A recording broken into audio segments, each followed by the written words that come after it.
Ram Ram public. तर आपल्याला जायचं होता छत्रपती संभाजीनगरला.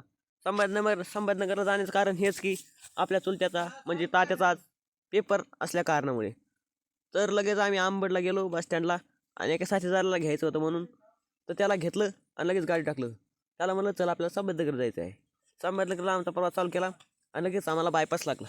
हा बायपास कोणता आहे कमेंटमध्ये नक्की सांगा. ज्याच्या कमेंटला जास्त लाईक येतील त्याला 50 रुपये फोनपे केले होते. काय डायरेक्ट फोनपे. हां हां, ही वाज होतं म्हणून लगेच मी गाडीवर बसलो आणि तोंडाला बांधून घेतली दस्ती आणि प्रवास सुरू केला. सुरू करताच करता लगे आम्ही पोहोचलो संभाजीनगरला.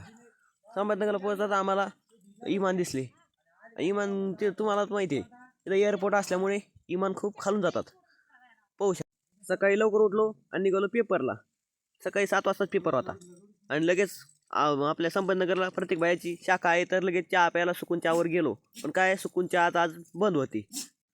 पण पेपर झाला लगेच लगेच परतीच्या प्रवासाला घराकडे निघलो. तेवढे एक फॉलो करून घेणार आहो. काय लवकर परेशान करता आणि त्याचबरोबर लाईक पण करा. मग काय गेलो हॉटेलमध्ये आणि जेवण केले. सांगा बरं हे दगड कुणाचा आहे आणि कसा आला खाली. आपला ब्लॉग कसा वाटला आजचा कमेंटमध्ये नक्की